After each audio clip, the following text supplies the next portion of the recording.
Why do 60% of TikTok users struggle with photo comments? Let's solve this mystery together. First, let's check for the photo icon. Open a TikTok video and tap on the comment field. If there's no icon, the feature might not be available for you yet.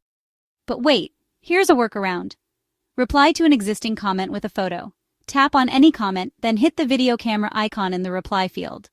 Select photo and choose your pick. Edit if you like, then post. Voila, your photo comment is live. Still no luck? Update your TikTok app. Go to your app store and check for updates. Try clearing TikTok's cache. Go to your profile, tap the menu icon, then Settings and Privacy.